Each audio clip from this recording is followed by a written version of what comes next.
रातें गई क्वेश्चन गिन गिन, रातें गई क्वेश्चन गिन गिन, 18 दिसंबर का होगा दिन।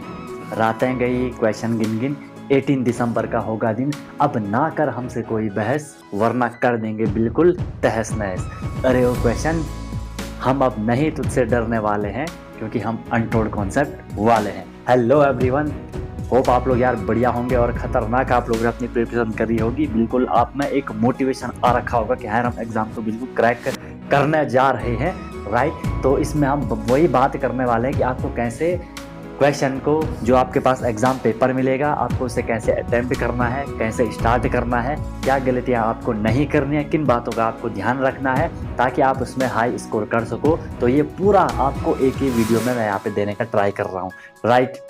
आ रही है बात समझ में? तो आपको बिल्कुल चाहो तो एक पेज ले लो, एक पेन ले लो, जो पॉइंट मैं आपको बताऊंगा उन्हें नोट कर लो, एग्जाम में अप्लाई करोगे डेफिनेटली आपको वहाँ पे फायदा मिल जाएगा, ठीक है। तो इसी तरीके से इसको हम आगे प्रोसीड कर रहे हैं। सबसे पहले जो फर्स्ट पॉइंट आपको ध्यान में रखना है, आप जब पेपर को स्टार्ट करोगे, स्टार्ट विथ ग्रेटिट्यूड। आपको ग्रेटिट्यूड के साथ, एक मतलब आभार के साथ, थैंक्सफुल के साथ आपको अपने पेपर को स्टार्ट करना है, ठीक है।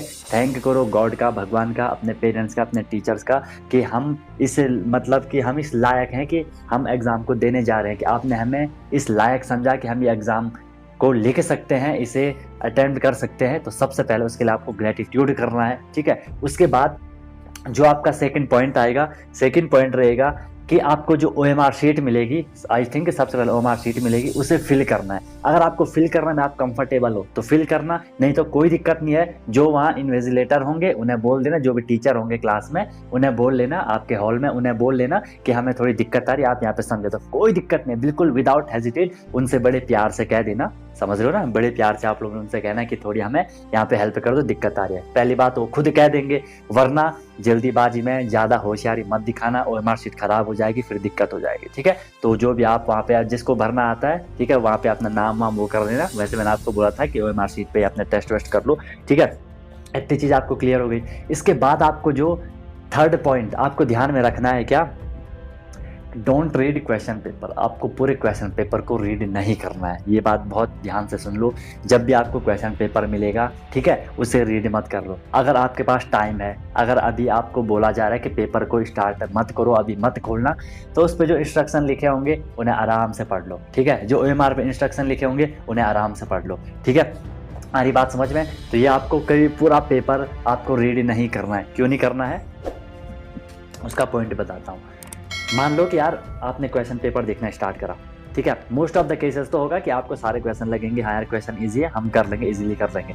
लेकिन कभी कभार अगर हो सकता है कि क्वेश्चन थोड़ी टफ लेवल का आ गया है ना, आप देखोगे, आप बोलोगे यार क्वेश्चन मुझे नहीं आ रहा है, इसमें तो मैं नहीं कर पाऊंगा इसको, तो उससे आप डिमोटिवेट हो जाओगे, ठीक है। क्योंकि क्वेश्चन तो आपको सारे करने हैं। मान लो आप क्वेश्चन पेपर पढ़ रहे हो, आपने फर्स्ट क्वेश्चन पढ़ा, अब वो जो भी क्वेश्चन होगा, ठीक है, चाहे वो आपको आ रहा होगा, चाहे वो आपको नहीं आ रहा होगा, आपके पास कोई और ऑप्शन नहीं है, ठीक है। या तो करोगे या तो नहीं करोगे, ठीक है। अब तुम एक बार पूरा क्वेश्चन पेपर पढ़ोगे तो पढ़ने से क्या होगा, आपका टाइम लगेगा उसमें, है ना। इससे क्या होगा कि जो आप क्वेश्चन आपको आ भी रहा होगा, जो आपकी एबिलिटी होगी कि यार मैं क्वेश्चन बिल्कुल एफिशिएंसी के साथ कर सकता हूँ, उसमें भी फिर थोड़ी दिक्कत हो जाएगी, समझ लो ना। क्योंकि आप में कहीं ना कहीं माइंड में लगेगा कि हाँ यार ये क्वेश्चन नहीं हो रहे, इतने क्वेश्चन बाहर से आ गए, इतने क्वेश्चन मुझसे नहीं हो पा रहे, तो उसमें आप कहीं ना कहीं थोड़ी दिक्कत हो जाएगी। इसलिए बोला कि आप क्वेश्चन पेपर पूरा मत पढ़ो यार, फर्स्ट क्वेश्चन देखो, उसे कर लो, ठीक है। फोर्थ पॉइंट जो आपको ध्यान में रखना है, क्या, चूज अ सेक्शन। कोई भी एक सेक्शन चूज कर लो, ठीक है। आपको पता है, अगर हम एग्जाम की बात करें, सबको पता है कि सर वहाँ पे हिंदी आती है, अभी बताऊंगा कौन से किसको अटेम्प्ट करना है, ठीक है।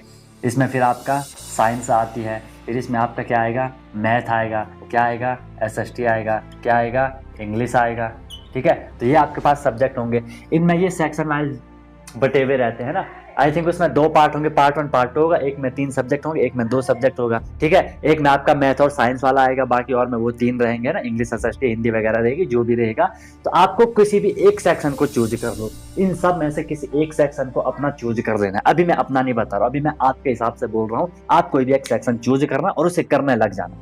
इसीलिए बोल रहा हूँ पूरा क्वेश्चन पेपर भाई रीड मत करो, सीधे एक वो क्या कर लो, क्या कर लो, क्या कर लो, एक सेक्शन को चूज कर लो कि हाँ मैं इस सेक्शन को पहले कर रहा हूँ। सीधे फर्स्ट क्वेश्चन उसका पढ़ो, उसका फर्स्ट क्वेश्चन पढ़ो, नंबर देख लेना वहाँ पे, उसकी सीक्वेंस है, उसका नंबर क्या होगा।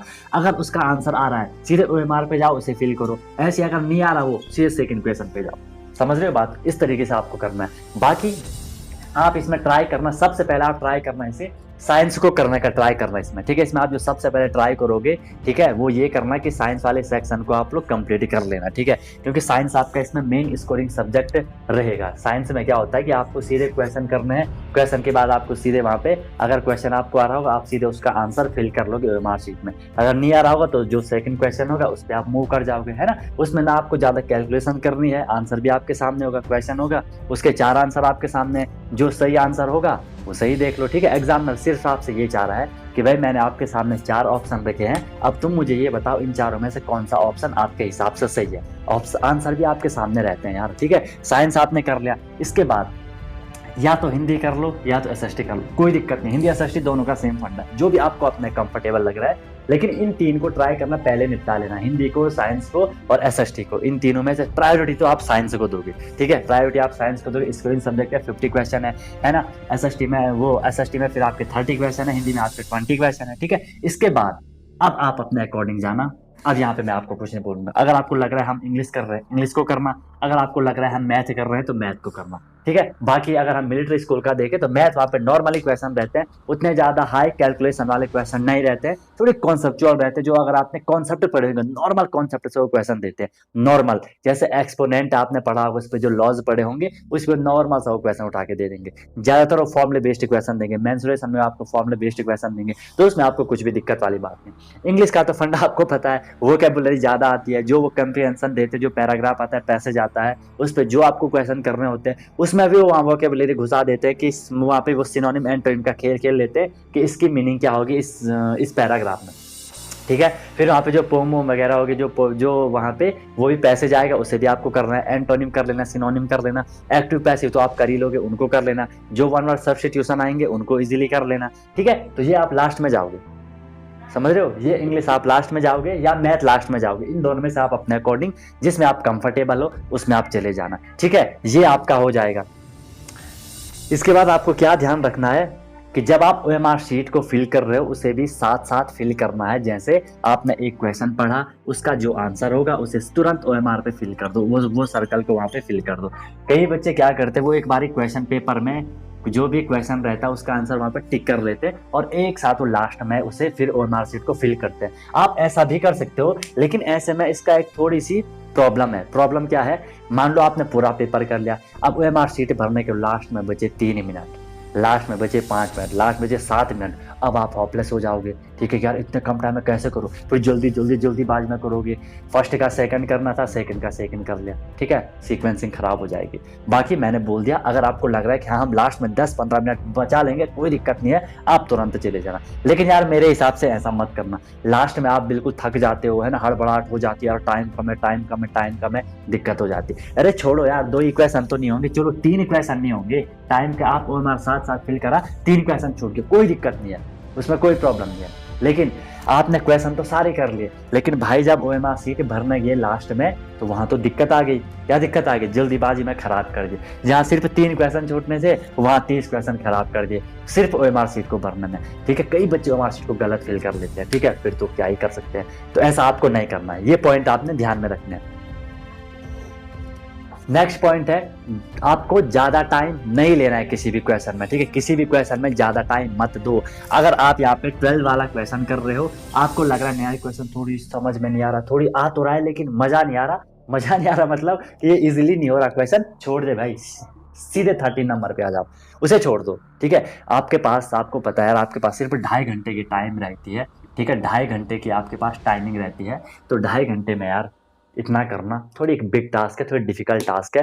वहाँ पे एक सेकंड आपने बिल्कुल फालतू वेस्ट नहीं करना है, एक सेकंड का आपको ध्यान रखना है। ऐसे छोड़ोगे, ऐसे एक क्वेश्चन पे ज़्यादा टाइम दोगे, दिक्कत हो जाएगी, इतनी बात क्लियर है। इसके बाद जो आपको टाइम एक चीज़ जो आपको ध्यान में रखनी है, अगर आपको डाउट आ रहा है, अगर आपको किसी क्वेश्चन में डाउट है कि सर ये क्वेश्चन यार हो भी रहा है 50-50 है, ठीक है, तो जो आंसर आपको उस टाइम लग रहा है सीधे उसी को कर लो, क्या बोला मैंने? आपने एक क्वेश्चन पढ़ा, ये आप सेकंड क्वेश्चन कर रहे हो, इसका एक ऑप्शन ए है, एक ऑप्शन सी है। इन दोनों में ऑप्शन में आपको क्या लग रहा है कि यार ए और सी है? इन दोनों ऑप्शन में आपको क्या लग रहा है कि यार दोनों ऑप्शन हो सकते हैं? आपको कंफर्म नहीं पता चल रहा है, तो जो तुम्हें ज़्यादा लग रहा है उसे सीधे टिक कर दो। ये मत सोचना कि मैं बाद में आऊँगा, बाद में क्या पता मुझे याद आ जाए। नहीं भाई, बाद में वो याद नहीं आएगा, आएगा भी, लेकिन तब तक तुम पता नहीं किस क्वेश्चन पे निकल गए होंगे आगे। फिर तुम लोग जो तुम्हें अभी याद आ भी रहा होगा, फिर वो तुम्हें स्टार्ट से याद करना पड़ेगा। तो जो आपको किसी क्वेश्चन में डाउट है, जो ऑप्शन आपको उस टाइम लग रहा है, सीधे कर लो उसे, बाद में टाइम नहीं मिलने वाला। आई रिपीट, ये बात जो फर्स्ट टाइम एग्जाम दे रहे होंगे उन्हें लग रहा होगा नहीं यार ऐसा नहीं है, लेकिन बाद में भाई टाइम नहीं मिलता है। आप छोड़ तो दोगे कि चलो बाद में देखता हूँ। खासकर मैथ के क्वेश्चन, मैथ में मान लो आपको आधी कैलकुलेशन आ रही है, ठीक है, मैथ में आपको सिर्फ आधी कैलकुलेशन आ रही है कि चलो आधा अभी कर रहा हूँ, आधा बाद में करूंगा। बाद में वो आधा भी आपको फिर से करना पड़ेगा, तो वो ज़्यादा टाइम ले लेगा। ज़्यादा टाइम ले लेगा तो फिर टाइम तो है ही नहीं ना, पहली बात तो भाई टाइम तो है ही नहीं। ठीक है, समझ आ रही होंगी आपको चीज़? समझ आ रही है तो सबसे पहले वीडियो को लाइक कर दो, चैनल को सब्सक्राइब नहीं करा तो कर देना। उससे होता है ज़्यादा कुछ नहीं है, सिर्फ ये होता है कि जब नई वीडियो आएगी आपको उसकी अपडेट मिल जाती है। ठीक है, बाकी ऐसी कोई दिक्कत नहीं है। इतना पॉइंट आपने इसमें ध्यान में रख दिए।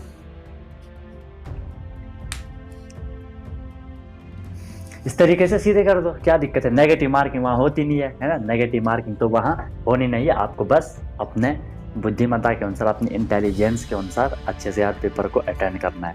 ठीक है, रही बात टाइम को हम कैसे डिवाइड करेंगे, तो कोई दिक्कत नहीं है, अपने अकॉर्डिंग इसे 2.5 घंटे को वहाँ बांटने मत लग जाना कि इतने टाइम उसमें, इतने टाइम उसमें, इतने टाइम उसमें। करना सारा पेपर है, हर एक को आपको स्पीड बढ़ा के चलनी है। ठीक है, अब बार बार वॉच देखोगे, हाँ भाई इतना टाइम है, इतना टाइम रह गया, इतना टाइम रह गया, ठीक है, पता चल रहा 5 मिनट तो वॉच ही देखने में निकल गए थे हर बार, है ना। तो वो चीज़ आपको नहीं करनी है, सीधे जाना है, एक शॉर्ट में करना है। इसलिए मैंने आपको बोला था जब भी हमने टेस्ट कराए थे कि एक शॉर्ट में किया करो, एक शॉर्ट में किया करो।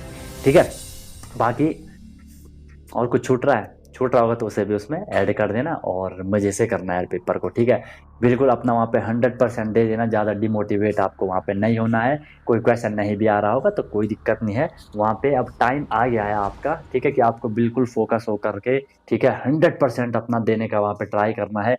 सारी चीज़ें आपको रिकॉल करनी है वहाँ पे, बाकी ऑप्शन देख के आपको सारी चीज़ें रिकॉल हो जाती है। ठीक है, इसीलिए मैंने आपको टेस्ट करवाए थे कि टेस्ट करने बहुत ज़रूरी होते हैं। ठीक है, और मज़े से आपको यार चीज़ों को करना है। बाकी कोई भी प्रॉब्लम होती है तो बता देना, अभी भी टाइम है। ठीक है, तो उसको हम लोग डिस्कस कर लेंगे। तो ये यार सारे इंपॉर्टेंट पॉइंट है, इनको आपको ध्यान में रखना है। OMR फिल करना तो आपने कई सारी प्रैक्टिस हमने कर ली थी OMR फिल करने की।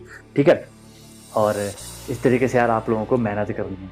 ठीक है, और कोई दिक्कत नहीं है, एग्जाम है, जैसा भी होगा कर लेना, अभी तो स्टार्टिंग है, स्टार्टिंग फेज चल रही है आपकी। ठीक है, ये जो यार आप लोग बहुत मतलब अपने आप पे प्राउड फील करना चाहिए कि आप अभी से आप इस फ्लो में आ गए हो कि यार मैं एग्जाम को क्रैक करने जा रहा हूँ। ठीक है, इसी पे एक लाइन याद है कि अपने दिलों में एक जुनून के साथ आपने जो ये एग्जाम के शौक पाले हैं, अपने दिलों में जुनून के साथ आपने एग्जाम के जो ये शौक पाले हैं, अगर कोई पूछे तो विनम्र होकर के बता देना कि हम अनटोल्ड कॉन्सेप्ट वाले हैं। राइट, तो यार wish you all the very best. मेरी शुभकामनाएं आपके साथ हैं, मेरा आशीर्वाद आपके साथ है। ठीक है, बाकी कोई भी प्रॉब्लम होगी बता देना, और बिल्कुल फोड़ के आना यार, बिल्कुल चिल होकर के जाओ, मजे करके जाओ। ठीक है, ये सोचो कि हम यार वहाँ सिर्फ एक इंजॉय करने जा रहे हैं, चाहे ऐसा ही समझ लो, एक हम ट्रिप पे जा रहे हैं, एक नया एक्सपीरियंस होगा, नया अनुभव होगा। उस अनुभव को, उस एक्सपीरियंस को, उस फीलिंग को आप फिर अपने आने वाले छोटे बच्चों के साथ, अपने भाइयों के साथ शेयर कर सकते हो। ठीक है, तो वो बहुत अमेजिंग आपका मोमेंट रहने वाला है। आप याद करोगे हाँ यार क्या 2.5 घंटे थे वो एग्जाम के, क्या कैसे 2.5 घंटे थे वो,